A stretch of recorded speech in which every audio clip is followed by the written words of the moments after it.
Ang lalaking sa sobrang pagtatampo, hindi niya kinausap yung asawa niya for 20 years. Siya si Otto Katayama at meron nga siyang asawa at ito nga si Yumi.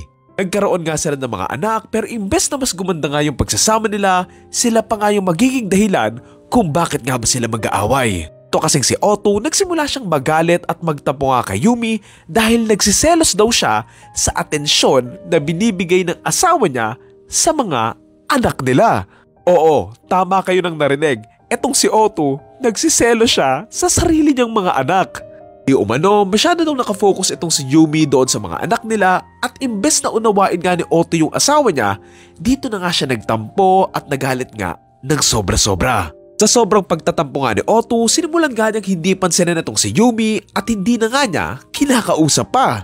Pero hindi siya umalis ng bahay literal na magkasama pa rin sila sa iisang bahay kasama yung mga anak nila at itong si Otto hindi nga niya kinakausap itong asawa niya. I mean, nagre-response pa rin naman siya pero hindi siya nagsasalita. Kumbaga tumatango-tango lang siya, ginagalaw lang niya yung ulo niya. Kumbaga pag tinanong nga ni Yumi na, "Tagugas ka ba ng plato, Otto?" Sasabihin ni Otto, ganun lang. Alam mo ano pang mas nakakagulat dito? Hindi lang to umabot ng ilang araw, ilang linggo, ilang buwan, kundi umabot nga to ng 20 years. 20 years na yon, sinusubukan nga ni Yumi na makapag-usap nga doon sa asawa niya pero itong si Otto, ang tigas nga ng puso at ayaw talagang makapag-usap. Yes, 20 years and uulitin ko, may mga anak sila. So basically yung mga anak nila, lumalaki silang hindi nila nakikitang nag-uusap yung mga magulang nila. Honestly, maliban sa pagkagulat sa sobrang pagiging petty nga nito ni Otto at pagiging walang kwenta ng asawa, mas nagulat nga ako na kinaya siyang tiisin ni Yumi sa loob nga ng ilang taon na alam yon, hindi naman siya pinapansin. Kung ako si Yumi, ilang araw pa lang ako hindi pansinin, bahala ka dyan, maghahanap na ako ng iba. Joke lang. Pero let's be real here, kung merong deserve na maiwan sa kanila, si Otto yun. Kasi kung isipin mo yung dahilan niya kung bakit niya yung ginawa in the first place, sobrang babaw lang eh. Tutuusin, dapat nga hindi siya nagtatampo eh. Kasi nga, 3 yung anak nila, and isa rin naman siya sa dahilan kung bakit nabuo yung mga bata na yon. So alam mo yun, sana mas nainunawa pa nga niya yung asawa niya, and alam mo yun, baka nga sana tinulungan pa niya eh. Sobrang tagal nga nilang hindi nag-uusap, dito na nga nag-decide yung isa sa mga anak nila in 2016 na humingi ng tulong sa isang TV show para pagbatiin sila. Hindi sa Tulfo Kung sa Tulfo dinala tong si Otto, sasabihin ni Tulfo sa kanya, "Ay, makukulong ka niyan. Makukulong ka, taga mo sa bato."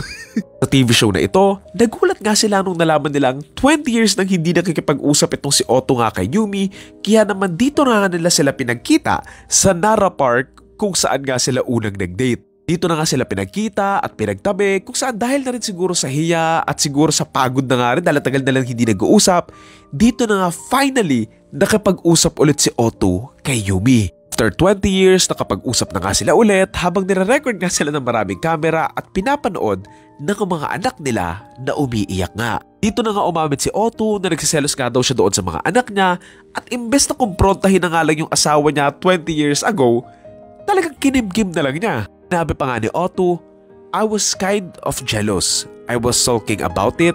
There's no going back now, I guess." May dito, ako sa mga anak nila, huwag na meron si tatay na bata. Isipin mo yun lumaki sila na hindi nag-uusap yung mga magulang nila. Ako siguro anak nila, sasabihin ko na lang, maghiwalay na lang kayo kaysa ganyan, di ba? Dulo, nagsorry naman itong si Otto sa ginawa niya at nagpapasalamat nga daw siya kay Yumi sa pagiging maintindihin daw nito at pagtitiis niya na abay dapat lang ka Magsiselos ka na nga lang sa sarili mo pang anak. Sinong magulang gagawa nun? Wala akong pake kung normal sa Japan yung pagsisuppress ng emotion. Kasi,